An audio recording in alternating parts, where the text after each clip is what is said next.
All right. Hello, everyone, and welcome to the show. Alliance Live Show 126. Requirements. So we discussed requirements last week, and apparently the stream died. No, there we go. We're back to normal. So hopefully we don't have one of these wild streams where the stream dies every 5 seconds, but it wouldn't be a good stream without some technical difficulties. So requirements have increased. We found out a little bit more about the required characters for Galactic Legend Kylo Ren and Rey, and we're going to take a look at that. We're going to take a look at the Raddus and discuss that, and we'll do the usual top 5 and meta report, and then we'll do the Q&A segment towards the end of the stream as usual. So before we get there, let me go ahead and introduce the panel. As usual, the co-host with the most, good old Maurice. How you doing, friend? Hey guys, what's going on? What's going on, man? So we were on Jedi Academy yesterday, talking a whole bunch of stuff about these requirements. How was your weekend? Are you feeling excited about this stuff? Yeah, it was a good weekend. Feeling good. Okay, and we're also joined by the lovely Avinash. How you doing, Abby? I'm doing great, thank you. Abby, we were missing you last week, and it was completely, totally like a sausage party here last week. And oh, I wished I was. I'll have to listen to it. I didn't get a chance to listen to it yet, but it was. Yeah, I my sleep pattern right now has just been so bad, and so I was prepped and ready to go. I had my laptop on my ottoman, I had my keyboard set up and everything, and I thought, I just going to rest here for a minute, and I fell completely asleep for several hours. So I apologize for that. Just going to rest my eyes a little bit. Yeah. That's what it boiled down to. Yeah. There's a really funny skit on Family Guy where there's this guy he's like where it's like these two guys like trying to solve a murder mystery, and the guy's like sitting on the couch and he's like, I'm just gonna rest my eyes for a minute. And he like falls asleep. Yeah. I don't remember the name of this skit, but it's hilarious. And also from Reality Skewed Gamers, RangerJ1999. How you doing, my friend? Riemann, I have never prayed to you before. I have no tongue for it. No one, not even you, will remember if we were good players or bad players. Why we won and why we... No, it's not what is important. What matters is you win GAC. My prayer pleases you, Riemann, then grant me one request. Grant me mods. And if you don't, then the hell with you. I'll tell you, your Arnold Schwarzenegger is spot on, my friend. Honestly, that is one of the best ones that I have heard. It's seriously. very good, and I'm extremely picky about that. And I've heard you do it a few times, but that was like really good, really good. Thank you. Yeah, the best are those telephone calls where they're like, get down, and it's like they ask you a bunch of questions. And I want to have them immediately. Those are fun. Those are funny. What kind of questions? Well, first I would just like to get to know you. Come on, don't bullshit me. Come on. Oh man, those are hilarious. So did anybody not unlock the Raddus? Did anybody not good enough to get the Raddus? Besides you. Well, yeah, my baby account didn't get it. That doesn't count. But okay, so getting the Raddus was pretty easy. So Gom, Avinash, let's talk about the Raddus since we were able to unlock it. We'll start with you, Gom. Well, I got it at 4-star. Yeah. Viewers. Yeah. I unlocked it at 4-star, and it's level 1, 4 stars. Mine is the same. I'm going the first order route, so I'm not going to get to these resistance characters for a while. Yeah, so I'm not working on it for. Well, yeah, it's just not in the cards. Yeah, most of mine are 4-star. That's where I'm going to leave it at. I do have one at 6-star. But yeah, the Raddus from so is sitting there 4 stars with 10 extra shards that we got from doing the. Yeah. Yeah, I did a few though. I had some crystals saved up, so I did that. But I stopped at 6, and I figure, I'm just going to wait until it comes out again. The next few times, and that there's a starts bad. Yeah, there was a few of the ships that didn't make sense, right? But just because so that's what caught a couple people, because I'm sure everybody had Houndstooth and some of the other Rey's Millennium Falcon and Resistance Troopers ship, or not sorry, Resistance pilot ship. It was easy, you just picked that up, right? PGW. But some of the other ones like Ebon Hawk. Well, part of the problem is that there's just not the right factions. There's not enough of the ships to go with the different capital ships. So if you want something that's like all Galactic Republic, then there at first there weren't that many ships. No. So, and that's going to be the same case with the First Order. It's going to be the same case with the Raddus too. So there's stuff that, of course there's going to be stuff coming out to be able to fill in those spots, but they had to come up with something to fill the gaps for the event. And a lot of people were thrown off by it a bit. Yeah, Ebon Hawk, Rey's Millennium Falcon were two that I was like, God, that's kind of mean. That's kind of mean. But I'll tell you what, that Rey's Millennium Falcon kicked butt. Oh yeah, I've got it. Oh my gosh, she's a good ship. Yeah, it's not bad. I put it kind of way down the reinforcement end of it, and I'm like so it usually didn't come out. But I thought, I'm gonna stick it on the front line and see what happens. Oh my God, that thing hit like a truck. Yeah, some of the ship requirements were easy to get. They're easy ships to get your hands onto. You're not even thinking about it, right? You get them to 7 stars, like Ahsoka and stuff like that. But right. The other ones like Rey's Falcon and the Ebon Hawk, especially, because not many people, unless you're really into ships, worked on the Ebon Hawk. I agree. Yeah, we've had a lot of stuff in Cantina that's come recently that's put stuff on the back burner, and I was lucky that I had been working on it, and had just was getting it finished up to where I just had to do like a couple days of farming to get the last 20 shards I needed or so. What it was to finish it, but I can only imagine everybody having all of 6 other ships or 5 of those ships and going, Rey's Falcon, Ebon Hawk. Ebon Hawk's a good ship.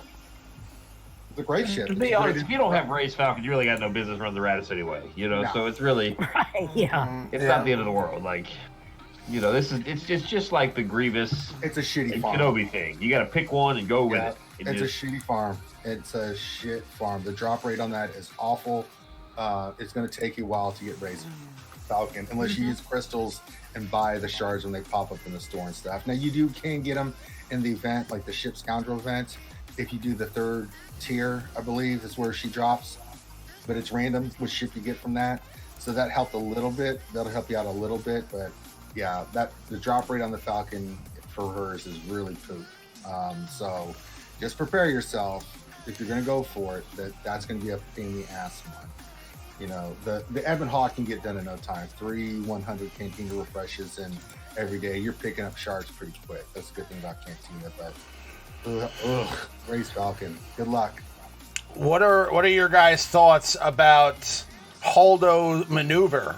What do you guys think about the special attack that wipes out? It's awesome. Capital ships. I love it. It's visually awesome. Yeah, that was just awesome. It's like I felt like going neener every time I got to blow it up. It's so funny to watch. It's brilliant. Especially like a ship where you don't care. They can have any ship they want. That sucker comes up, and the cool thing is you're running Resistance with Post Ship and Resistance Pilot. And I was running Resistance Pilot now that I've got it super geared, because we'll get into the reasons why. We'll talk about that. But that ship, you can't kill them. The ships get all that extra protection stuff, and then that thing pops up. I don't even care if I don't need to do it. I don't care. I do it because it's like, wee. I can see she printed on the back. Well, we all know that maneuver is 1 in a million. You know what I'm saying? I don't care. I'll do it 1,000,000 times, and it won't be. It's 1 in a million. Oh, so funny. It'll be interesting to see how it interacts with like TW. Like if you go in with your Raddus and blow up the opposing capital ship, it'll be interesting to see exactly what it leaves. Like, you know, well, if you can survive long enough to be able to activate it, because man, that takes quite a few turns to. Well, each to time you activate that. Use specials on the resistance team. That's why you want the resistance ships in there starting off with. Every time they use a special, it reduces the cooldown. Well, let's go there, right? We're talking about TW here. In order for it to be even used in TW, it has to be meta. Is this ship meta? Well, that's what I'm saying. Like you That's can debatable. Yeah. I don't think it's meta, but it's a ship that's it's up there because what it does in TW, because the other capital fleet, because the ships can survive so long, right? And because they're just getting hell, it's crazy with the amount of dodging and foresight and removing of debuffs and things of that nature. It's up there when you're on offense. On defense, it's different because you know the AI is stupid. But on offense, you just save up and do that. Like you could, if you have some tough, like people put Kenobi on defense, you could take out the Kenobi ship and leave some of that crap left over for some of the ships, and you have somebody going in with the crap fleet or ships because you can't go into the capital ship and clean it up. So in that regard, it is. I don't know yet because I don't know how you feel about this, Dom, and you know, playing around with it or how much you played around with it. I just don't think on defense it's. I don't know if it's a ship I put on defense. I just don't know if it would. It's very offensive. I mean, it does give you health and protection, so I'm kind of torn. And we don't have enough ships on the resistance side, like say Galactic Republic, right? You can put Galactic Republic on defense, and they just do the right thing, right? I mean, it works. This is a little bit more.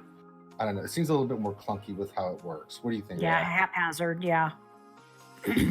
Definitely. Well, it's just more fun to see it blow up the other ship anyway. I would want it on offense. I love it. Yeah. I haven't fought one defensively, so I'm not sure of the AI. But you know, when you're controlling it, you can distribute the deflector shield and the foresight to characters that don't have it. You can give turn meter to the appropriate people and stuff like that. But that's why Resistance Pilot ship has sucked for so long, because it is so slow. You know, that's why it was so bad. But now you can manipulate the turn meter and actually get it to go. You know, we're seeing that it's actually a decent ship with a little bit of help, a little bit of push. You know, it does some decent damage. I was shocked. You know, on the Thursday night we had Cup on the stream, and TMoney and I were just rambling back and forth, and he was on there the whole time just using the 7-star Raddus in the background. And you know, Resistance Pilot was putting up good numbers just on basic attacks. You know, so it's doing its job. That's good to see. So. I saw on your stream on Operation Metaverse last week that the guy was beating top-tier meta teams with it.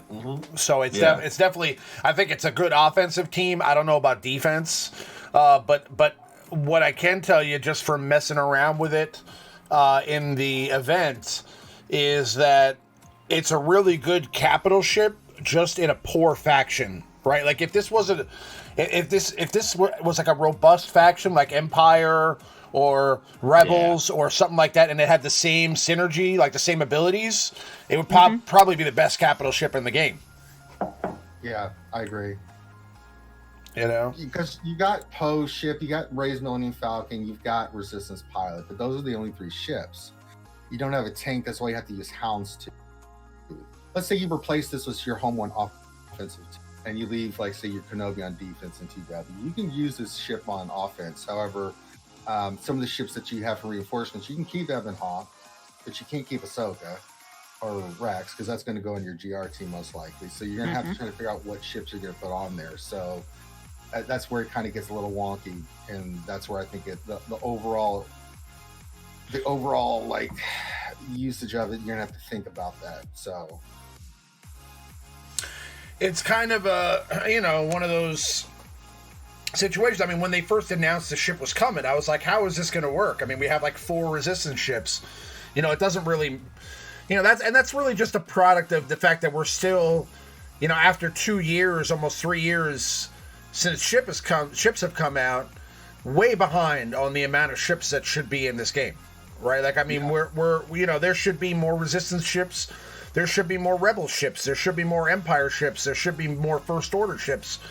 And I'm sure we'll get some more First Order ships here, possibly in the next couple weeks, couple months. I mean, we are getting the finalizers, so that's cool. But I mean, at some point, do you think we're going to get that new version of Kylo's ship with Galactic Legend Kylo? You think they'll release that new Kylo silencer or the tie that he had in the Rise of Skywalker? I mean, it's basically the same ship as the silencer. So, I mean, I don't know what they're going to do. I mean, we've got Special Forces TIE Fighter pilot, we've got First Order TIE Fighter pilot, we've got his ship, and we've got the shuttle, right? I'm trying to think that's the 4 sheets for First Order. But that's still not enough to fill a fleet. So 3 more ships for that one to make 7. Resistance needs 4 3 more for First Order, 4 more for Resistance at least. GR's done. Rebels have a lot of ships, right? You can do a Rebel fleet. Problem is they don't have outside of how to do. You know, Empire has a ton of ships. So in some factions it's really good, and in some factions, you know, they finally gave Galactic Republic the Y-wing, which works just as well on that to keep your houndstooth out of there. But you know, it's missing pieces. So I'm going to be interested to see what they do here in the next this year of what ships we're going to get to fill out those missing spots and what ships are going to introduce. Right. In the meantime, you're having to borrow a little this and a little bit of that. I know, and right? it doesn't work that well yet. It's called the Modified TIE Whisperer. That's what it's called. So it's maybe they put that in there, but yeah. That's the name of it, yeah. And still need 2 more ships. Yeah, I mean, you know, First Order actually has some pretty good ships. I mean, like, you know, you have the First Order TIE Fighter, you have the First Order Special Forces TIE Fighter, you have 2 Kylo ships already, you know, possibly a third. So there's already some decent First Order ships. I'm kind of surprised that Hux didn't get the capital ship, but he's gonna get the finalizer, or is that gonna be Kylo? I think it's gonna be Hux. Yeah, I think so. That'll be Hux, right? Yeah. I would think so. I hope so. For your selfish sake. Yeah, I hope so. You'd be the Hux was always on the capital ship. I mean, Kylo had his flight, you know, his fighter, but you know, but you never know. They could go the direction they want to go. It could be General. They could release General Pride, right? And this their General Pride, a capital ship. Sure. No, but if it's Hux, Maurice will be the only one in arena with a maxed out Hux and finalizer. I'll have to see the kit. I don't know if I'm gonna be buying capital ship. Well, I mean, I don't know. I'm not into the capital ship. If it's going to be farmed the same way that it's going, like the Holdo ship is, I'll work on it as it comes up. It's going to take a long time, but I'm not worried about it. I mean, you know, ships to me, until they start making a heavy investment in ships, I'm not making a heavy investment in ships. Yeah, the reason I worked on ships is because I didn't really have characters that I needed to work on, so I was able to farm Ebon Hawk and some of these other ones and finish Race Millennium Falcon. You know, I started working on the Y-Wing and some of those ships, but then I know that Hux and Satupa are out, and I know that we're about to get the new Poe and the new Finn, and so that's going to be where a lot of my energy is going. Are we really not going to get the Knights of Ren, or at least one of them? I mean, they have a ship. No. They have a ship too called the Night Buzzard. No, we're not getting the Knights of Ren. The Night Buzzard would be kind of cool. That would have that would have to have a First Order tag too. So that you know, I don't really know. I mean, they muddied the waters so much with that last movie that I don't even know what to say anymore. I mean, at the end of the day, I liked it, but I'm saying it's like, are the Knights of Ren Sith? Are they First Order? What is Sith and First Order? You know, what's the difference? I mean, at the end of the day, it's kind of confusing because it's not really confusing. Emperor Palpatine was the last Sith, unless you after Bane, there's only 2 Sith. Now before Bane, going back, buttloads of Sith, right? Sith Lords all over the place, but after World 2, either Vader, there's only 2. Master who has power, Apprentice who wants it. Will Kylo Ren have a Sith tag, or do you think he's just going to be First Order only? He'll be First Order only. He will not have a Sith tag. His name's going to be Supreme Leader Kylo Ren, right? That's what we're going to call him. Yeah, they can give him whatever title they want, but Leader is Kylo Ren. Well, that brings us to our next thing, right? Is these Galactic Legend requirements. So they've added a few new ones. So let's get there. Oh Jesus. Okay, so here we go. So now you're going to have some serious prerequisites. So that's going to have to be Kylo Ren Unmasked Relic 7. First Order Stormtrooper Relic 5. First Order Officer Relic 5. The new ones are original Force Awakens Kylo Ren to Relic 7. Phasma to Relic 5. First Order Executioner to Relic 5. Now, honestly, other than Phasma, I don't really see those other ones as bad. I think First Order Executioner is a good character to have at Relic 5, right? I think that Kylo Ren and Kylo Ren Unmasked, First Order Stormtrooper, even possibly First Order Officer, could be viable options for a Kylo Ren Galactic Legend team, right? So, I mean, we'll have to see which will be the best. I mean, obviously, there's also Hux to consider. There's also the Sith Trooper to consider. So those are going to have to factor in at some point. Now, do we think that out of these next 3 that we're going to get, that one of them is? Do you think that Hux and the first Sith Trooper are going to be required at like Relic 7? Yes. Maybe not 7, but they'll be required. I was going to say maybe not Relic 7, but at least 5. Yeah, they're going to have to be Relic. I don't know what they're going to make these next 3 and the next 4, right? That's the thing that we're kind of on pins and needles about. Ships? I don't know if they're going to add ships to this. Now, if you look at it, First Order, I don't know how they not do ships. There's only 9 characters in total for the First Order, right? So if you include all the first, and that's including the new ones, right? Where are you going to get the last 4? So that makes me think ships might be a part of it. So if you haven't worked on ships, that could, be a thing that you may have to think about. But Resistance has plenty of they've got 4 ships, so that's not going to be a problem. So I think the next round is going to be 3 more characters. I don't think the new characters are going to be a part of this. I think it's going to be, but then I think at First Order, I'm like, okay, so we've got 6. Well, only there's 1 more, and then we need 2 more. So then I'm like back to, okay, maybe we will need the characters, which I'm farming, but it's like, but like Resistance has plenty of characters that they could do, and I don't know if they're going to switch up. Maybe Kylo, you need the new characters. I don't know. This is the thing. This is why I'm telling people to hoard, because we don't have enough information. Because we don't know what the next round of prerequisite 3 and 4 are going to be, and what you're going to need, what characters. We know they're going to have to be relicked, and we don't know if ships are going to be involved with it. But I don't know how they do First Order without adding ships. They just not enough characters. They have to add ships, and I mean, it's kind of hardcore, right? I mean, it's realistically, this is kind of hardcore. I mean, the Phasma thing is really a letdown, I gotta tell you. And the one thing that really upsets me about it, if I was gonna complain about anything, it's not that they decided to do this. I mean, at the end of the day, if they decide to make relics the requirements, that's fine. But it's that at first they said that there weren't going to be all characters required to be relicked, and then they were like, we changed our mind about that. I mean, like, how do you do that? You know what I'm saying? Like, I mean, like, once you've said it already, it's too late. You can't just all of a sudden go back and say, oh, well, we want to make a little bit more money. Like, I mean, that's ridiculous. Okay, but my question is, at what point in the community are we going to stop being shocked about the take-backsies? They've been doing it, and like a lot of people are saying, well, do you guys miss Carrie now? The same stuff went on when Carrie was here. You guys remember when they came out and publicly said, oh, you guys go ahead and spend your sim tickets, you don't need it. And then a month later, they needed tournaments. Talzin was released as a marquee-only character that was obtainable through this event only, right? Just like the Wicked event. You could only get her from that event. And then she ends up in a hard no. They've been doing this for years and years and years. At some point, it's just, I don't understand. Anybody remember gas? Though?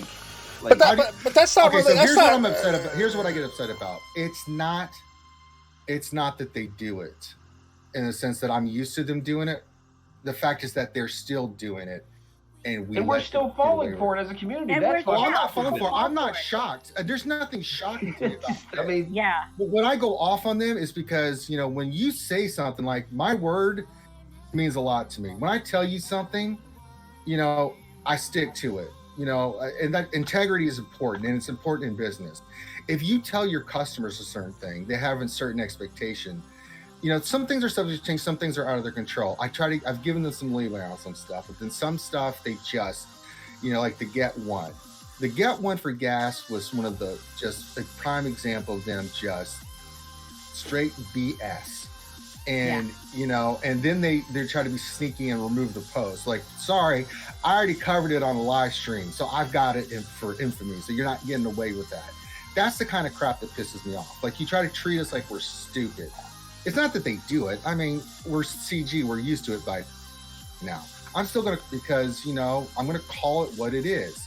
It's crap, So when they get stuff right, like like we just talked about the Raddus, I love this ship. I think it's great. I love the whole, the holdo maneuver and everything. That's really good. And I praise them on some of this Galactic Legend, like announcing that their characters would have prerequisites. Now, we can be upset about the relics. That's a different story. Is it too high? Well, that's a debate you can have. But when you sit there and say first that some of these characters are not going to be need relics, that changes the mindset of some people who might be going for them initially, right? And it sends a false dichotomy, and it's nonsense. That's the stuff that drives me nuts with CG. And their communication is the worst I've ever seen in any game company. I've never seen a game company, and I don't understand why they do this. They put stuff out and say nothing. But nothing. I mean, it takes balls to send out that message, right? Like, actually, guys, there has been a change. We will be, requiring relics for all. I mean, who is like, when they're sending out these messages, like, all right, listen, you're gonna be the one that's gonna let everybody know, all right, that we were just totally full of crap, so you're gonna be that guy. Well, everybody at CG has big old gold-plated balls from all from all these events. Like, it's just like, for instance, a good leader said something about changing their mind. It's like, look, we did an internal review. That tells me nothing but say we looked at this, and this, and after looking at this and this and this is why we came up with the final decision. When you just put out there we did an internal review, that tells me nothing. It was sort of like when they wrote it, they were looking at you going, neener, look what we're doing to you now. That's how it came across. It's like, well, neener, this is what we're going to do now. Because we decided we're just going to change it on the fly. And I feel like I'm like they're a car salesman that's trying to pull you in and then does the bait and switch with you. And it's like, well, yeah, you wanted this car for a really good deal. Well, here's the more expensive one, and we're not going to offer you that other one. But to be able to get off this lot, you're going to have to buy this other car. But here's the thing. That's the specific reason I'm complaining. But people complaining about people spending money in this game, guys, a couple things. So people that spend money in this game, Cubs had a really good stream with some. Yeah, I saw that. Yeah, and really, really good. Listen, CG is not going to change a damn thing or change their tactics or anything until this starts hitting the bottom line.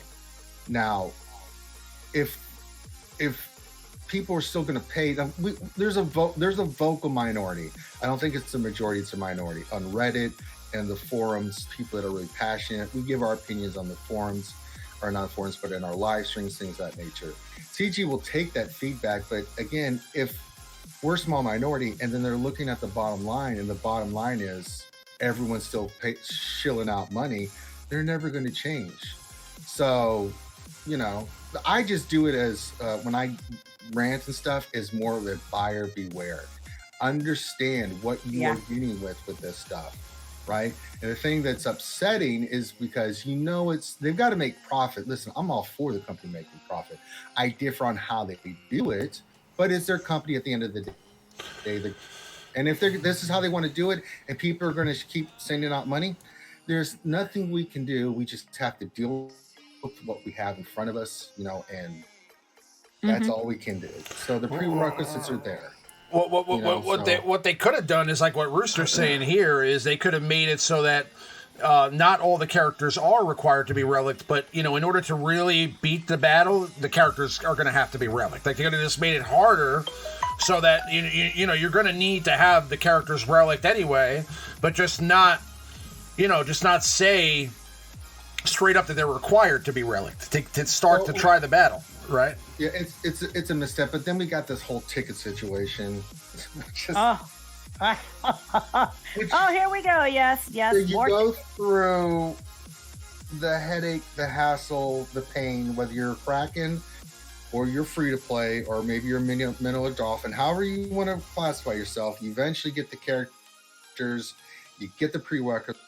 That's just the beginning, because now you have to earn these tickets, and we still don't know how the tickets are going to work. You just need to know how certain tickets to do the event, then you're done, or did the tickets just allow you to go in, try the event, but if you lose out, then you have to go earn more tickets to then try to go to the event. That's a big question too. Yeah, if it costs you 1,000 tickets, you know, for example, it costs you 1,000 tickets to get in because you worked hard at all the game modes to get those tickets, and you lose. Yeah, what happens? What happens to those tickets? Oh man, that would be so ridiculous if you had to save up for like another 6 months to get the character. Yeah, you know, right. Well, you know, another. Go ahead. I'm sorry. The other thing too is that I have a feeling they're going to put it in different types of modes that people are not particularly fond of. There's a lot of people who don't care for GAC. There's it's like, well, you maybe you have to reach this particular level to be able to get the tickets. Well, not everybody wants to do that or has the time to do that. Or TW or raids or exactly. And that's really sad. It really needs to be something that's like an entire community type of a thing, that people have the option to be able to do it. Well, to do it simple enough. Go ahead. Go ahead. Because there's just times to where I don't want to be forced to be doing something or to play at a particular level to be able to accomplish it. You know, if I've got like my little 1.4 alt that can qualify for this, for example, it's going to be it's really hard for me to do things because I can't participate at the level that I should be able to acquire those items. Even though I qualify for it, it's too hard for me to do. Because I just don't have the tunes or whatever it is that I need. You got to imagine that a lot of people that started playing within the last 2 years, they probably don't even have Phasma, right? I mean, Phasma is pretty much irrelevant. I mean, like in this game for the last 2 years, 3 years. So, I mean, I'm sure there's a lot of people out there that have great rosters that just have like 0 shards for Phasma. There's a lot of people, when I look at their rosters, the first thing I do is I look at the bottom of their rosters. Is what I do. I look to see what's there, and then I kind of have an idea of when they started playing. Yeah. Well, you can tell too by and sometimes you can just tell by how much GP they have, and then you look at the top of the roster and like, okay, 2.5 million, but they got Padme, both Revens, working toward gas. Yeah, they know what they're doing. So, but there's the Galactic Legends, I think, is a stopgap.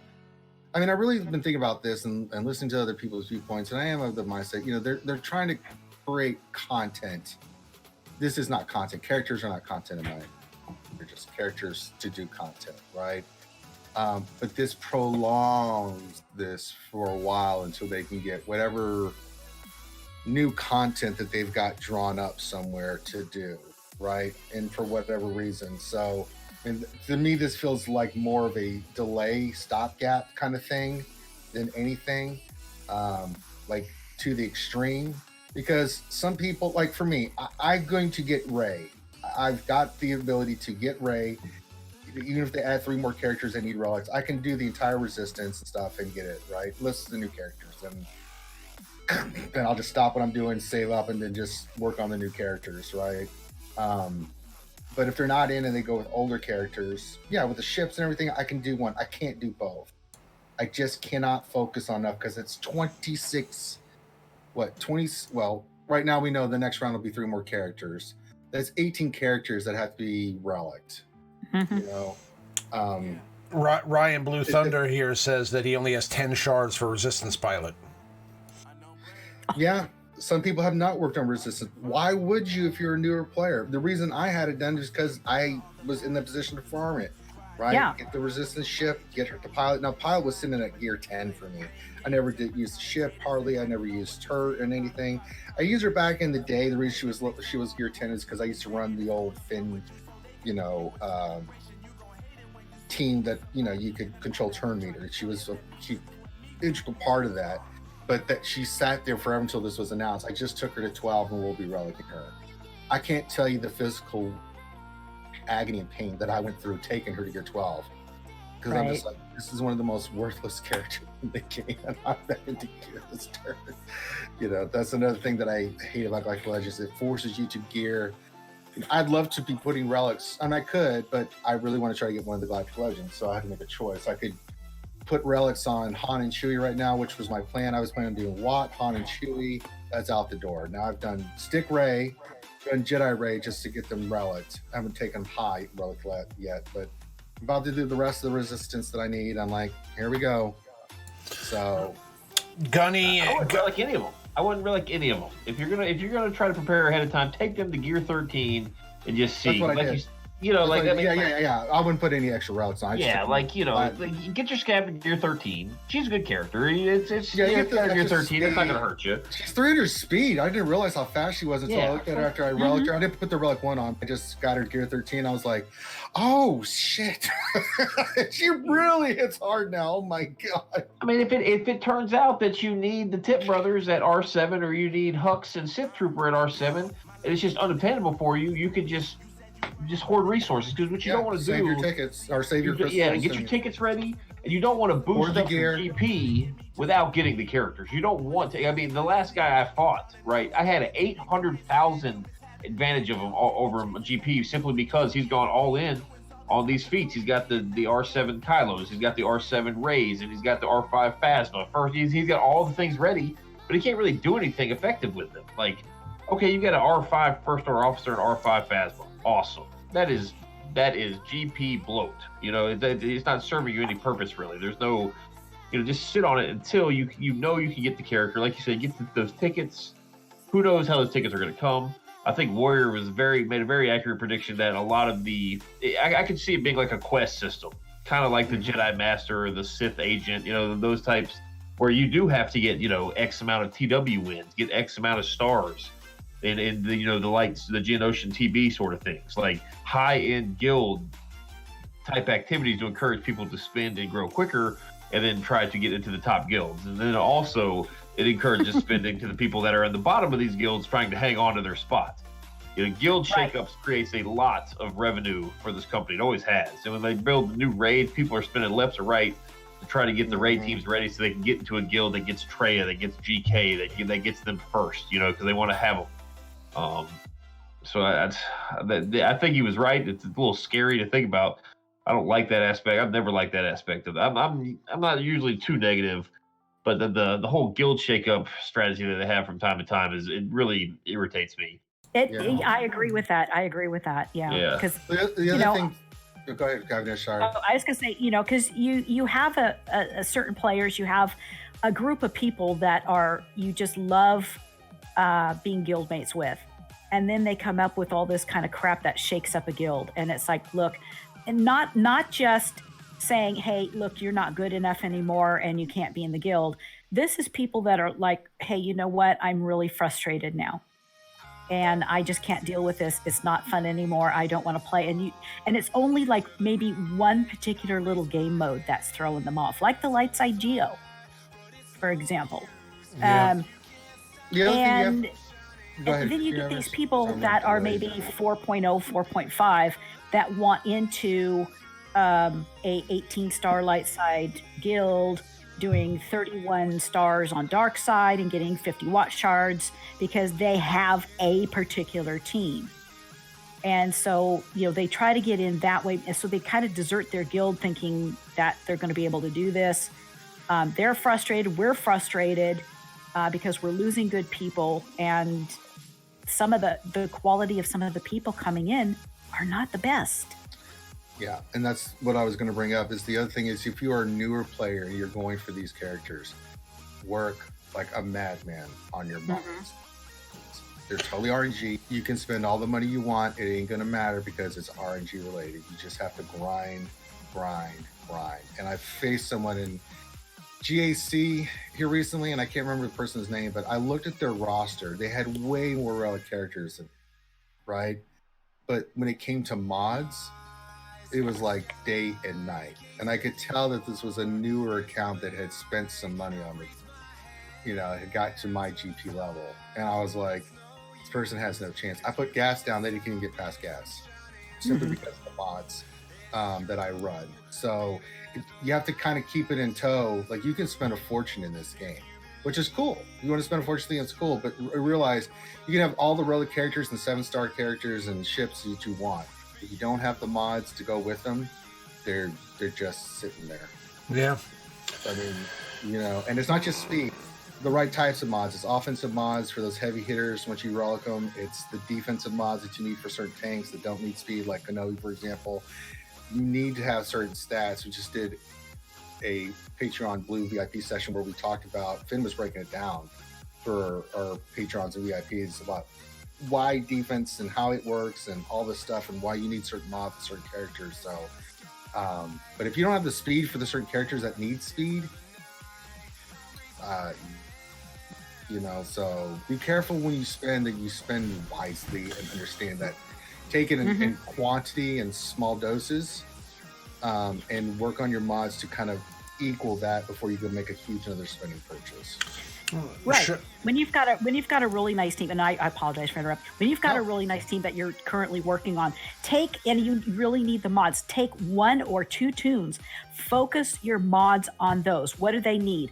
You got gas. You want offense on him, then farm offense. You got one other character you're going to work on. Those are the only 2 that you focus on until you get the mods that you need. Then you pick another 1 or 2 and focus on that. So if you start going all over the place, getting speed and offense and defense and health and all this other stuff, you're going to end up losing overall. Yeah. You know, and Shy Bears here mentioned that he got booted from his guild that he started day 1 of guilds because he wasn't basically, meeting requirements, etc. So, I mean, at least that's what I took from the comment he made. And, you know, that's the problem with a lot of people. And then also there's people that don't get booted from guilds. They just feel like they're holding their guild back. So they leave because they think that, because they're not spending enough money, that they're not going to be, their friends are going to feel weird to tell them, hey, spend more money, otherwise you can't play with us.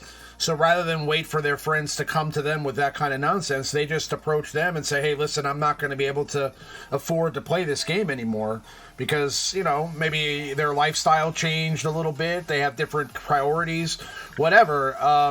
It becomes difficult to kind of maintain, especially if you're in a top tier guild. I used to be in a top tier guild, and not saying that the guild I'm in now is low tier or anything like that, but I'm saying I used to play in a, top 3, top 5 guild in this game. And to maintain that kind of competitiveness, you have to spend a lot of money. And it's that's just the way it is. And, if not, you're going to fall behind, and you may not be a problem for the guild right away, but over time, as you fall further and further behind, you're just going to become that last guy on the totem pole that's kind of holding your guild back from completing certain accomplishments, and you don't want to be that guy. So it's tough, it's a tough spot to put people into. I just wish when they made changes like this, where they suddenly decided to, make all the characters require relics. I wish they did sudden changes like that the opposite way. Like, oh, guys, listen, we weren't going to rework Mace Windu, but we changed our mind. Mace Windu's getting a rework tomorrow. You know what I'm saying? I wish it was like they were positive changes in their mind, like not just negative changes. I mean, it's always like, oh, well, how, Mother Talzin wasn't ever going to be farmable. Now she is. Actually, guys, how we weren't going to do this. As a matter of fact, we are going to create a sandbox mode. You know what I'm saying? It'd be cool if it worked the other way sometimes too. If that happened, if they were just like lazy about communication and they were just like, oh, guys, actually we are reworking Mace Windu. If things like that happen, and it happened both ways, like sometimes it's swayed negative, sometimes it's swayed positive, then I'd be totally cool with the sudden changes of their mind. You know what I'm saying? But it's always a negative change. It's always a negative change. I blame Finn. Yeah, and you should. Well, except for mods. No, I blame Finn for mods too. Well, That- yeah. Could you imagine? The game would have lasted 6 months if they would have left mods the way they were those first 48 hours. Oh yeah, you should saw some of the mods I got. I had like I had 30 plus mods I rolled. There was like 6 and 7. I was like, Are you kidding? I miss 125 speed mods. What are you talking about? It made gear on your characters absolutely irrelevant. Like you could literally put mods on your Gear 1 stick Rey, and she's just one-shotting characters. Like it was ridiculous. Like it was absolutely absurd. The strength of these mods. It was a lot of fun for 2 days, just like not like budging. I remember for like a couple of days, like nobody could even beat me in arena. You know what I'm saying? It was unbeatable. 18 million health and protection. It's just like it's just. For those of you that ask questions in the chat, we will get to those here in a few moments. We're going to go ahead and move on. Just quickly here, we'll look at Rey's requirements. We did look at Kylo's. So I mean, obviously we know now also that Resistance pilot Rey Scavenger Relic 7. By the way, when I get a Scavenger Rey Relic 7, which is totally happening, we're doing like a special on this live stream. We're gonna have like a stick Rey special edition. I'm just gonna cut like a bunch of clips of Rey just like smacking people over the head. You know what I'm saying? It's going to be awesome. They can already see that on my channel because I already have it relic and stuff. No! Oh, snap. No! Give me that Rey. All right. Earn that Rey. I'll get it. But Poe Dameron as well. So, I mean, pretty much expected stuff. The Relic 3, I mean, at least they only made Resistance Pilot a Relic 3. It doesn't have to be Relic 7 or Relic 5 even. I mean, that's... to have to waste those materials on Resistance Pilot would be really disturbing. I mean, having to waste any materials on Resistance Pilot, having to get Resistance Pilot to Gear 13 is disturbing. I can't tell you how painful it was to get her to Gear 12 where she is right now, and then I just know she's the last one I'm going to relic. It's so hard. I'm just like, I can do Trooper, and I can do Finn, and I can do Poe, but I just look at Resistance Pilot like... Remember how we found out? It was difficult. Go ahead, my bad. I was gonna say, do you remember how we found out that it was a she? Right? It was that event, the play to give event or whatever it was. That girl, that female event. Go ahead. I didn't mean to interrupt you, Maurice. No, I mean it's long, but you remember when she was one of the most. Her and Veers were two of the most difficult characters to level up in the game because they took like 6 to 8 Rancor pieces back in the day. She's a ton of stun cuffs, man. And Newt Gunray as well. Yeah, Newt Gunray, he takes a ton of just like Rancor gear. Those characters were all super tough. So nobody had them just for that reason alone. Like before Newt Gunray rework, let's be real. Raise your hand on the panel if you had a Gear 11 plus Newt Gunray before he got reworked. No, he's garbage. Right. What did you say? Well, there were a few people that remember that time period where Newt Gunray and Lando were like a glitch in the game. Yeah. Yeah. And Castaspella had a Newt Gunray. I remember that. Yes. Remember when we first started doing this show? Like some of the very first episodes, it was like 60 seconds with Castaspella or something, like Bounty Hunter minute. He had 1 minute. He had 60 seconds to speak, and then he would get cut off. Yeah, I remember. I haven't spoken to him in a long time. If anybody's in the guild, Castaspella. He commented on one of my videos like a couple weeks ago, and he said, "Hey, he has like a different name now on YouTube," and it was funny, but yeah, Castaspella is a funny character. Yeah, he had the Scoundrel's Corner, or the Scoundrel's Minute, or the Scoundrel Minute. Yeah. I miss Castaspella, but I mean, So I mean, it is what it is. I'm looking forward to having Stick Rey. I think she'll be good on a Resistance team with the new Galactic Legend Rey, because I'm pretty sure she's going to have a Resistance tag. Hopefully, she also has a Jedi tag. Fingers crossed, so that she works with other Jedi. Hopefully they don't give her some weird tag that's like exclusive to just like Resistance, Rise of Skywalker or something like that, where like she only works with 4 other characters. That would be horrible, but we'll see. Speaking of Lightside GOTV, I just tried out my new gas today. I almost got 4 for 4. I was like, you son of a... Oh, I was so close. I was feeling it too, and then That's cool. Got a little loose at the end, and I was like, damn it, I was right there. Crap. We're going to move along to the meta report. So we have some interesting stuff to look at here, okay? We have General Skywalker is the #1 character in Arena. I feel like we did this last week. We did, but we're going to do this every week until the end of time. Okay, but Darth Revan, what? What? Darth Revan has been relegated to only 1,400 liters at rank 1 in Arena. How long until Darth Revan is completely at the bottom of this pie? That's not what I'm worried about. I'm worried about all those other poor bastards that are going to get gobbled up by this blue wave. Because I still think a lot of people are still using Darth Revan and haven't got their gas fully 7-starred and relic and all that other good stuff. So I think Darth Revan's going to be there as the secondary team. I mean, it's twice what Padme is at the moment, and I just think as more people get gas, I don't think the percentages are going to change. The numbers of total may change, but I don't think Darth Revan's going anywhere soon. I still run Darth Revan lead on all my accounts. Yeah, you can. Yeah, it still works, especially with high relics. I'm impressed with the 23 IG-88s at rank 1. Good for you guys. I still rock it. I use it almost every Grand Arena. There you go. Every Grand Arena, I still use that bad boy. You don't need any. You need a R7 Grievous. All the rest of them can be year 11, year 12. Yeah, but they can be poop. Super low investment team. God bless you guys. That IG-88 lead. That is our top 10 leaders at rank 1. We're going to move along to our top 10 squad members at rank 1. And, the theme continues. It's General Skywalker with Rex, Fives, Echo, and ARC Trooper, pretty much comprising the majority of the squads. That's funny. Region of Syria carried out just after midnight on September 6th, 2007. Okay. We're getting an update. Okay, so okay. Yeah. When you have an Alexa device and you change its name, it especially when you're playing Star Wars and I just can't talk about all the clone troopers. Sure. So you know what? I just thought about those IG-88. That old beer commercial, "Real Men of Genius." Come on, real men of genius. Here's to you, dumbass, who uses IG-88 still. Gonna use the Grievous team. Hey, man. It's my bread and butter for Grand Arena.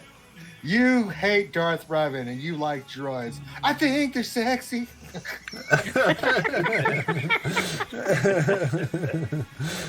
But that is our top 10 squad members at rank 1. Moving along to our top 10.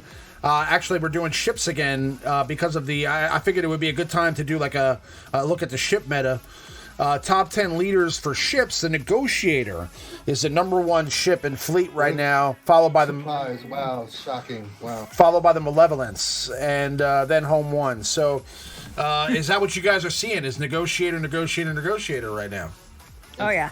More Negotiators than all the way up. I think I got 2 Malevolences. Yeah. Okay. And then the top 10 squad members for ships. The Houndstooth is still the #1 ship used. #2 is Anakin's ETA Starfighter, followed by the Negotiator itself. And then the Umbaran Starfighter is #4, with Ahsoka Tano's Jedi Starfighter behind that. And then Malevolence. And then I guess Sunfac, Hyena, Vulture Droid, and Home 1. What do you guys think is the best ship to use with the Negotiator? Is it the Houndstooth? Oh yeah, you have to have. Oh yeah. Yes. You will that get poor Houndstooth is going to be needed for just about every capital ship out there, and it's going to get worn out because there's just not enough of it to go around. I was just wondering because I would think that tank wise the Umbaran Starfighter might be a good option there too. So maybe you might want to go like Anakin's ETA Starfighter, Umbaran Starfighter, and Ahsoka Tano Starfighter. You're going to get crushed. You're going to get your ass kicked. Yeah.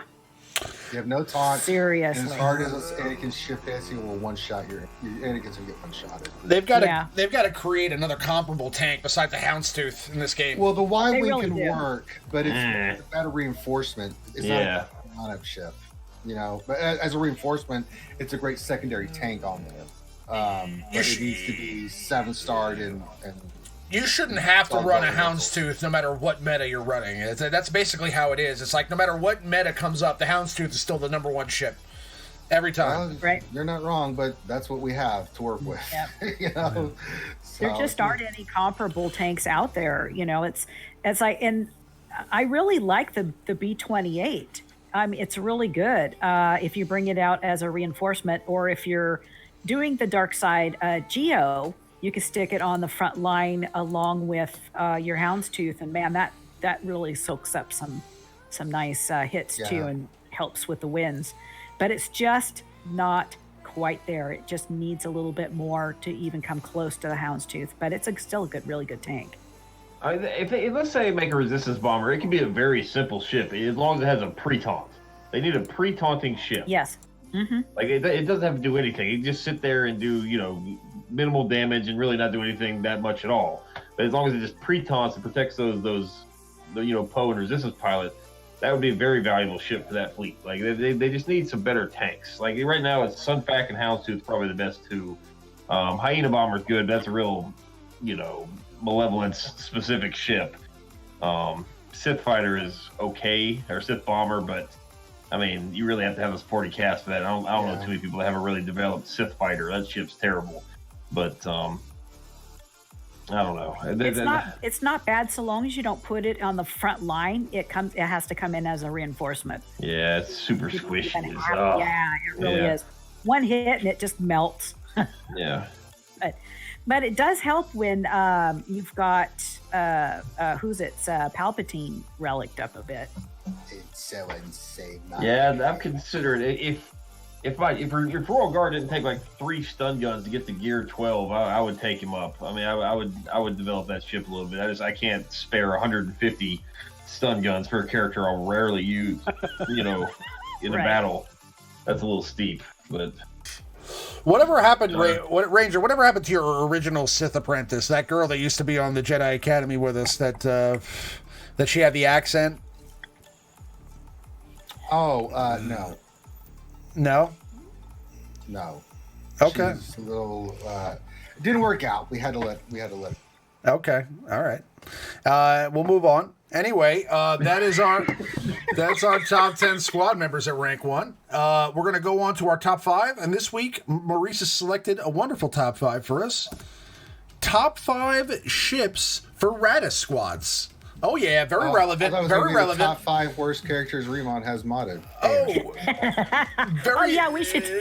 That would be a good one. That would be a good one. Top 5 worst modded characters on Remon's roster. Yes, that we'll do that. Yes. We'll do that one day. Yeah. So this is top 5 ships for Raddus squads. Very relevant. Very in the now, guys. Very up to date. Very current. Okay, guys, very current for you. Spartan EZ, shout out to Spartan EZ in the chat. Check out Spartan EZ's YouTube channel and his Twitch. So let's go to our number 5 ship to run with the Raddus. What do we have here, Maurice? Number 5 is Resistance Pilot, the Resistance X-Wing. It's like I said, we had Cup on the night, and he, after tons and tons of testing, he was really going with Houndstooth and the 2 X-Wings. That is the best starting lineup. This ship, as I mentioned earlier, is very, very slow. But, the turn meter mechanics of the Raddus itself, it can get it going. It has a lot of exposed mechanics, which you don't see too much exposed in ships, but it's very helpful, especially when you're trying to take out, the Houndstooth, or like the Hyena Bomber can be a real pain. Super tanky. It's got the crit avoidance.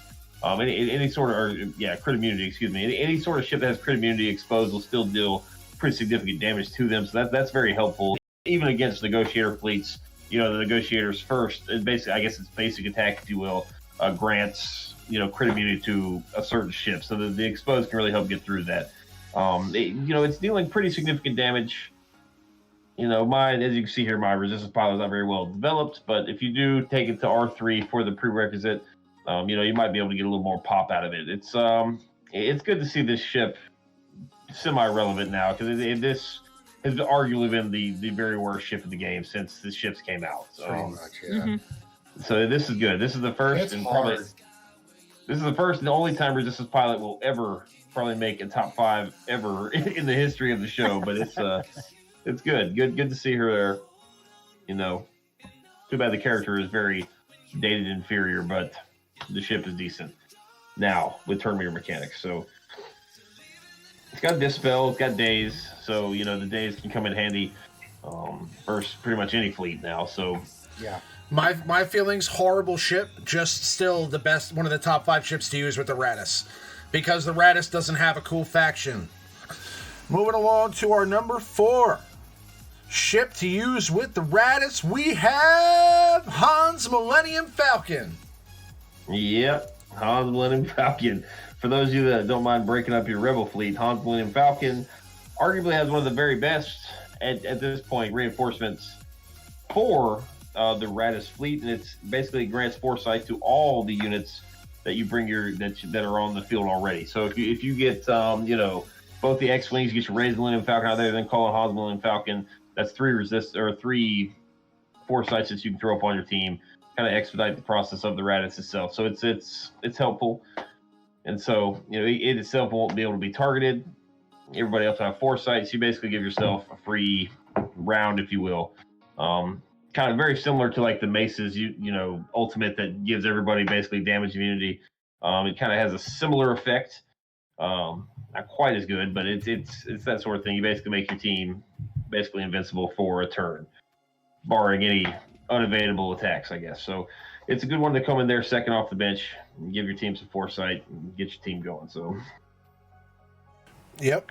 And Han's Millennium Falcon is the Boom Boom Kitty Puck. So you should go ahead and get that ship because it's awesome. All right? I mean, just in general, it's the best ship in the game. So get it. Moving along to our number 3 ship to run with the Raddus. What do we have here? I believe this is Poe, yeah? Yes. Yes, Poe. Poe's X-Wing, always been a good ship. Very, very fast ship.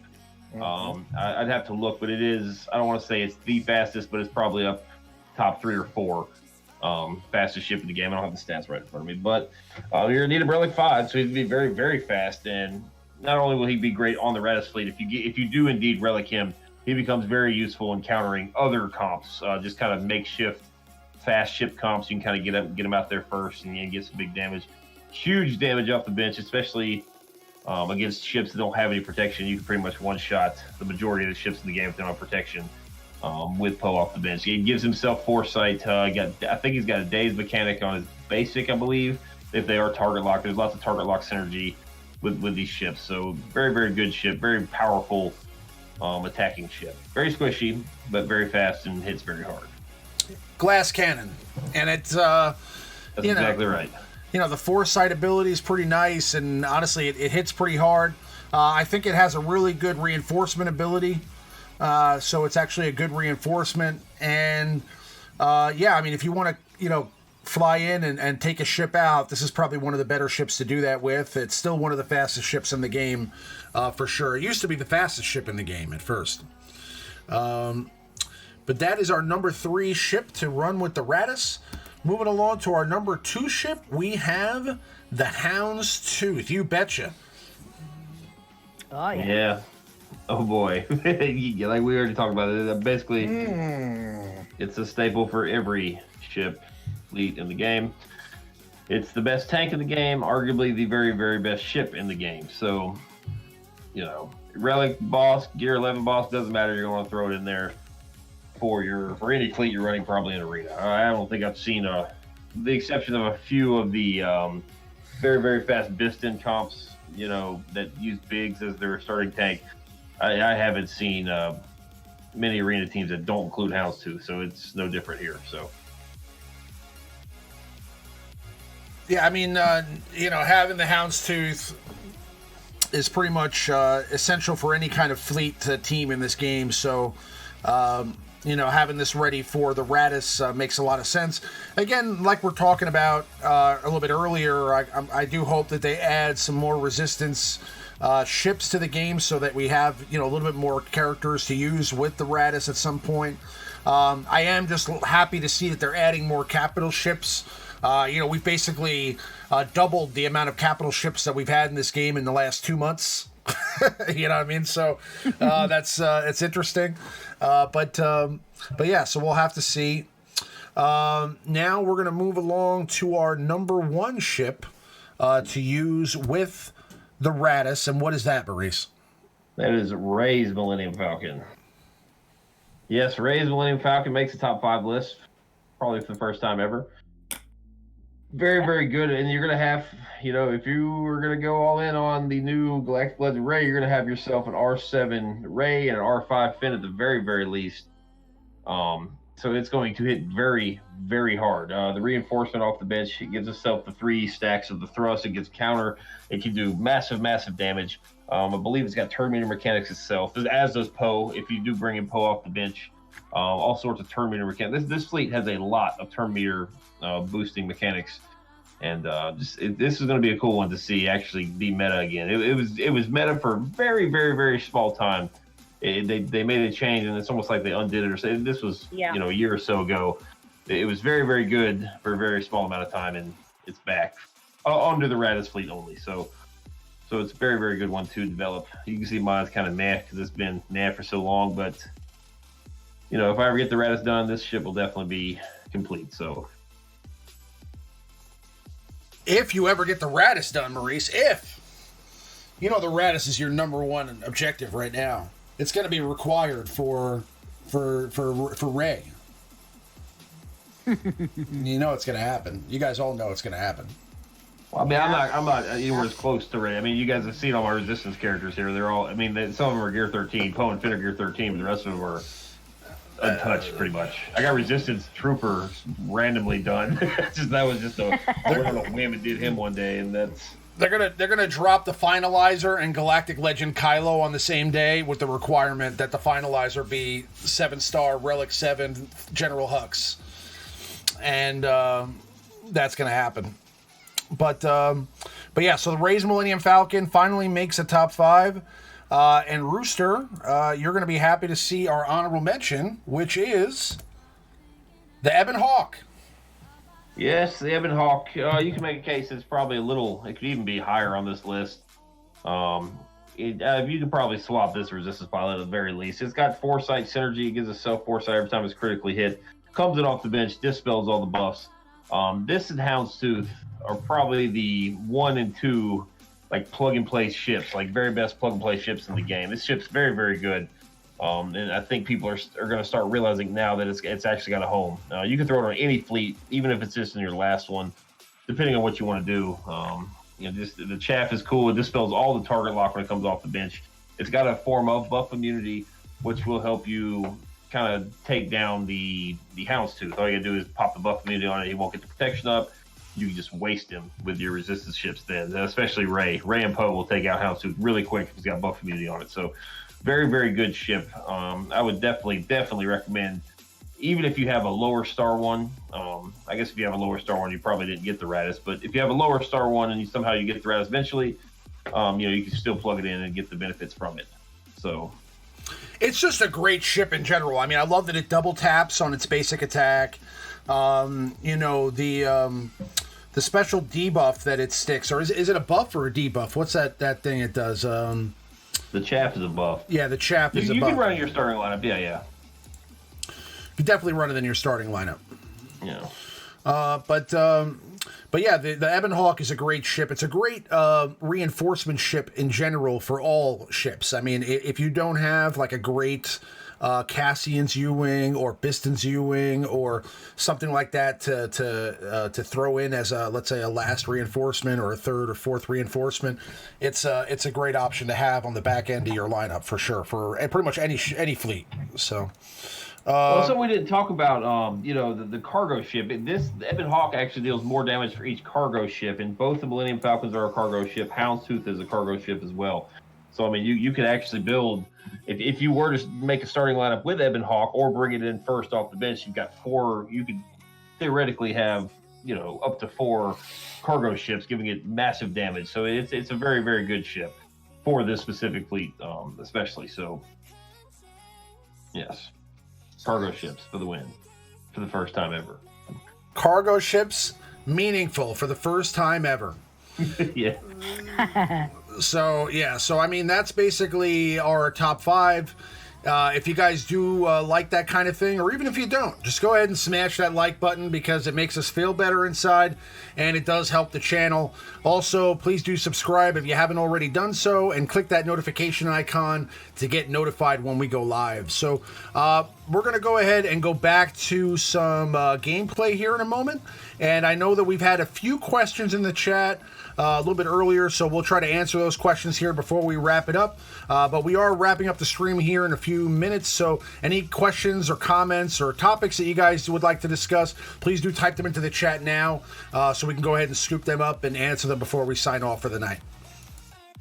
All right, this one actually came from the Discord earlier in the week. It comes from John Reno. He was asking, on the Shared Order podcast, they were discussing the order that you put your characters in, or the order in which they will assist.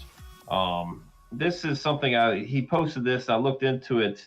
I haven't really had too much testing with it, but in theory, he asked specifically about the bugs, right? So so what you want to do, I guess, is, Geonosian Brood Alpha, and then you have the assists that all the Geonosians do, right? So whatever order you have them in your lineup is he's asking if that's the order in which they assist. Do any of you guys know that for 100% certainty? No, but I don't think it. I do know on the Jedi team, if you put Jolie second, let's say for some reason that the opposing team eliminates multiple characters on your Jedi Revan team, if Jolie's second, and let's say they kill Jolie and Grandmaster Yoda somehow, Jolie will actually be the one that gets the revive because he's first in the lineup. If that makes any sense. I do know that. Yeah, so that's definitely. Yeah, so in theory, this should be the same. So, I guess you would want to do like Sunfac first to dispel any sort of defense up, tenacity up, any sort of thing like that. And then you just kind of go in order. You probably want Geonosian Spy going after Sunfac. That way, Geonosian Soldier could go land the tenacity down, and then Poggle would go after that last. Then you'd have tenacity down for the ability block, and then there'd be 2 debuffs for Spy to generate Terminator for himself, I guess, in theory.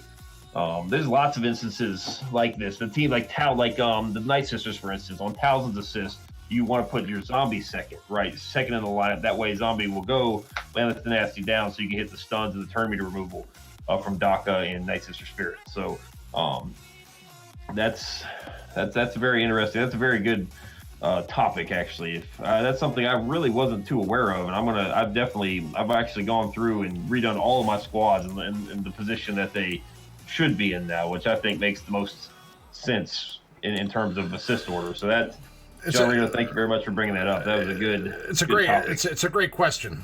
Yeah, for sure. And I will know for, like I said, I've set them all up, and I've got tomorrow's offensive, Grand Arena, and then I have one more. So hopefully I can have a more, I don't know, a better answer for you next week. That's something I'm going to test out all week. So.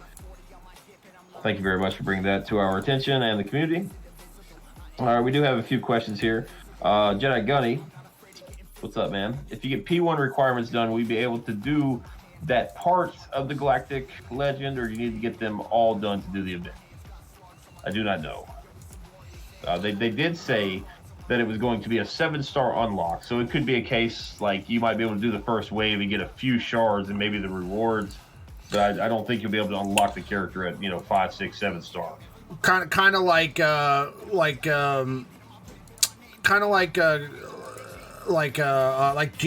right? General Anakin, where like you can get shards, but you still can't get General Anakin. Like right now, like I don't have General Anakin yet. I only have like 60 shards or whatever, but. I'll have to wait till I unlock him, entirely to get him unlocked. Even though it's not a 7-star unlock. Like for CLS, right? Like you can still get shards, just not beat tier 7 if you can't beat tier 7. Yeah. Right, yeah. right. What?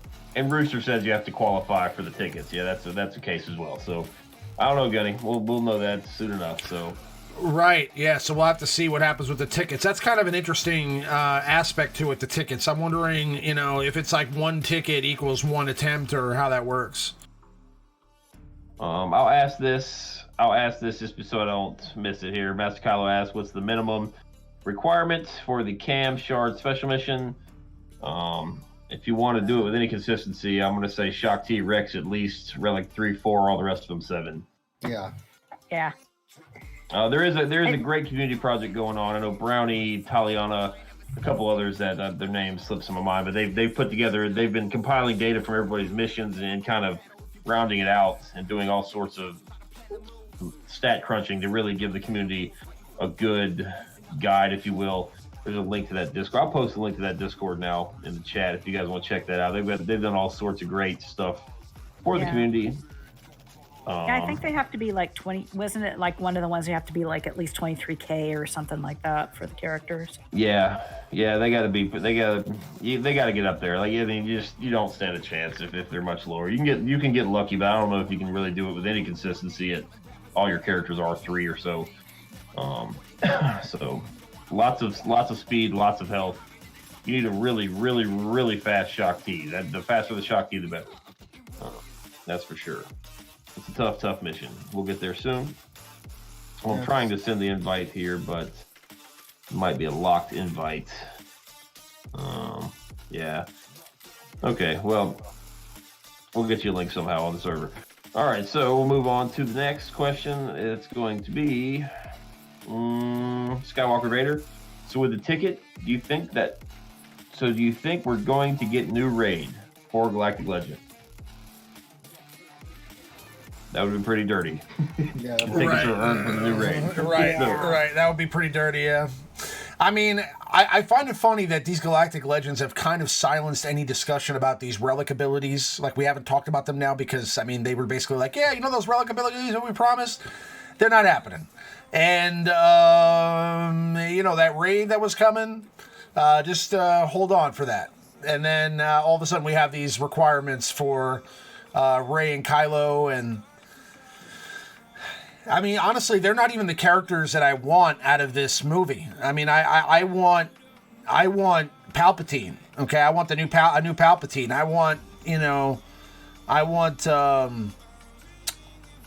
like, for example, I'd be interested in, I mean, yeah, you know, maybe another version, Jedi Rey would be cool, but I'm saying, like, there are the Knights of Ren, you know, Snoke, the Praetorian Guards. I mean, there's so many other characters that I would like to have, and they're just going with these characters that are going to take entirely too many resources to get, and then how long are they really going to last in the meta, if they're meta at all? I mean, so I don't know. It's like we're talking about all this work to get Rey and Kylo, and then, like, you know, what happens when it's like they're only good for like 3 months, and then there's another character that drops. It's going to take you a year to get the characters. I'm wondering how this meta is going to lap the next meta. Is this going to be like our Galactic Legend Rey and Kylo going to be it for the next 12 months?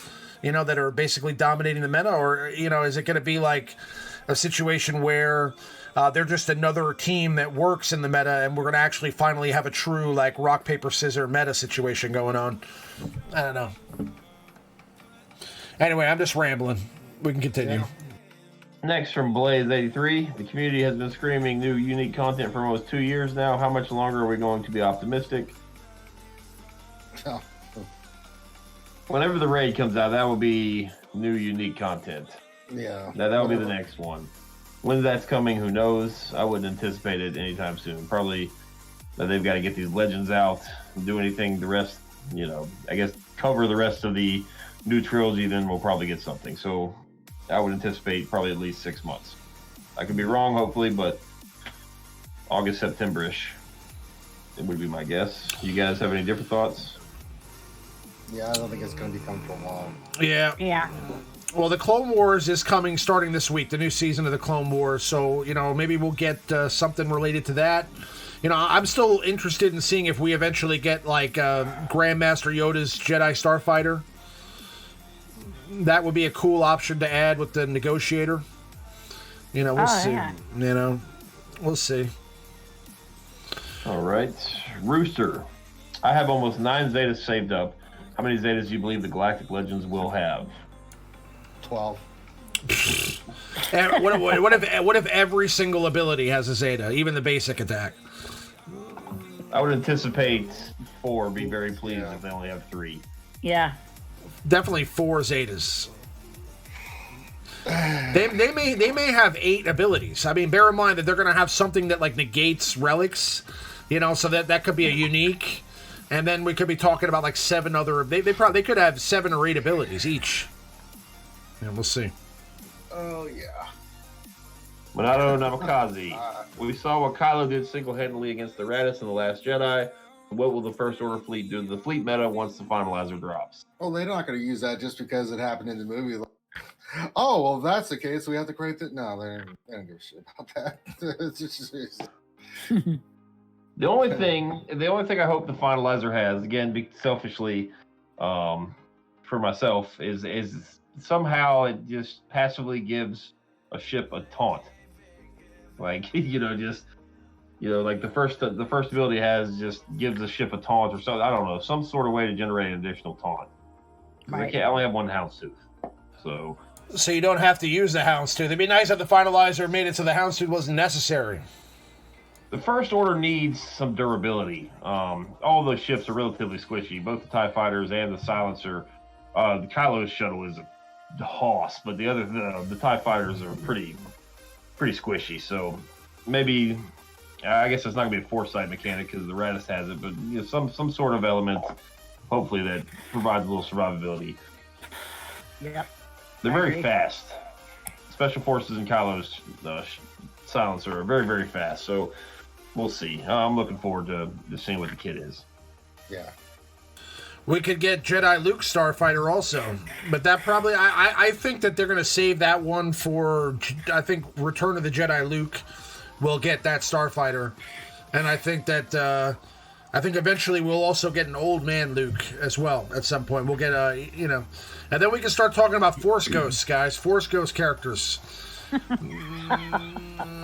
Okay. We're getting Force Ghost Luke, Force Ghost Yoda. None of those ships will synergize with the finalizer, but that would be very cool.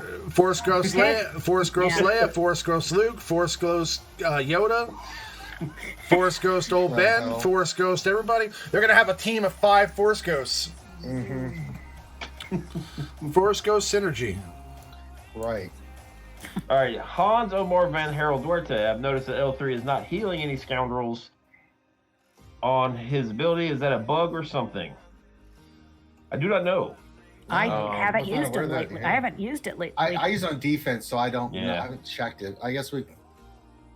Hans, if you could give just message me on Discord. If you could record some sort of evidence of that happening, I can relay it to certain places for you and help you do that if you want, because that's a huge part of her kit. Just like they said, I mean, I use her pretty exclusively on defense. I can't tell you the last time I manually used L3. So if you have any sort of video evidence of that, or the more specific you can get with the bugs and the more video pictures, stuff like that, the more likely they can do something about it. So yes.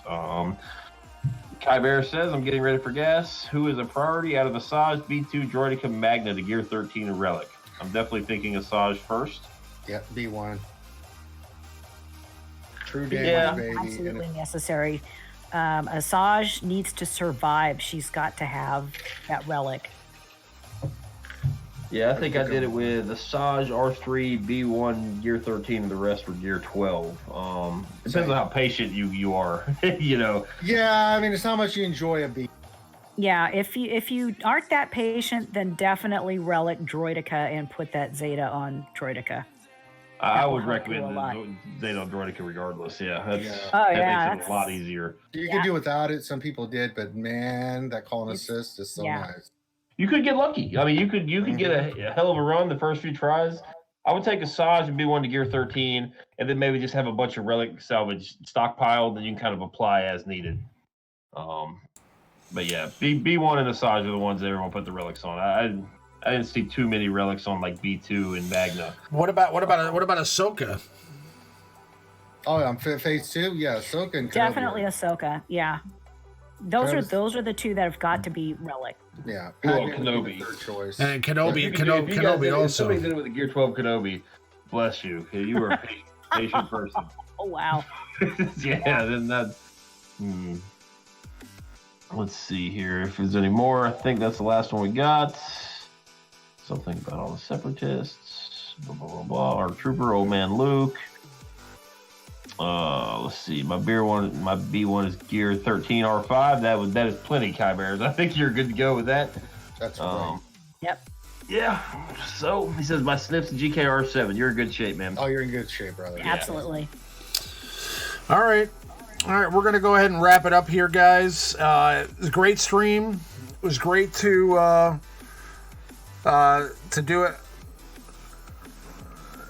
Doc Ariok asks, "Why is Ranger on and not RSG leader Finity?" Well past Finny's bedtime. Yeah, because Finn's an old man who's 30 years old and does sleep past 9. But he said that he said that Finn is the leader of RSG. That's what I noticed too. People are allowed their misgivings and delusions. I'm not going to fall into being enthralled by Finity's stupidity. That's not Doc Eric's fault, you know. Finn is busy swiping left. Yes, he is. Yeah, he's looking at the latest issue of Porg's Are Us and trying to get some Porg loving. Isn't Finn a married man? Finn's a married man, right? To his Porg. Oh, okay. Yeah. Having porridge in the bedroom is definitely a no-go for some ladies. But I mean, listen, it depends. Nonetheless, Finn was great enough to help me fix the Maurice's camera issue. Awesome. Help me fix Maurice's camera issue. So Maurice is brought to you here today, his wonderful face, courtesy of Finn. So thank you very much for that. And yeah, we will be back next week with more show. Looking forward to seeing you guys on the next one. Hopefully we get some more requirements and some more news over the next few days. Maybe we'll get some more information about the finalizer and possibly any other ships that are coming or characters that are coming from the Rise of Skywalker. So we'll have to wait and see, but hopefully everybody has a great rest of their weekend, great evening, and good luck to everybody for the rest of the week. So what's going on this week with Reality Skewed Gamers? Well, same old streams, lunch stream during the week, Monday through Friday. Wednesday night stream, we'll do at 8 p.m. the longest running live stream. And then Saturday we have the Jedi Academy. And then during the rest of the week, like Dungeons & Dragons, we'll play other games. We'll do Marvel Racing on Twitch and some other fun games online. So we just hang out with everybody, play games, and have a good time, especially Star Wars Galaxy Heroes. And I'll be doing my GAC, so Tuesday will be my next round of my quits for Caver. And then Thursday will be the finals, hopefully, so I can go 12-0 and maintain my caverness. So we'll see. Yeah, we'll see. And Avi, anything going on with Boba's Alliance and Boba's podcast? Well, we're trying to set up some new stuff, including Zoom, and I'm having such a hard time with Zoom, apparently. So yeah, that's been on hold, and there's just been a lot of shifting around and stuff like that. So I'm still trying to gather some people up to do the podcast, since a lot, like I said before, like a lot of those people quit. So people are interested, but then it just kind of falls through and such. But we're also going to be starting up. We've got a Twitch channel now, so we're going to be, I don't know what we're doing on it, but everybody's excited about it, whatever it is. Okay. Well, definitely let me know when that happens, and we'll promote that. And also, I was trying to set up the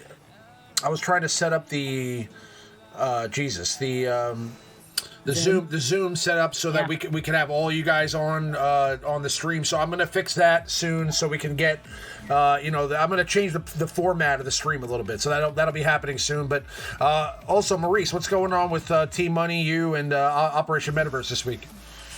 Streaming Thursday, 10, maybe 10:30, depending on her teaching schedule. Okay.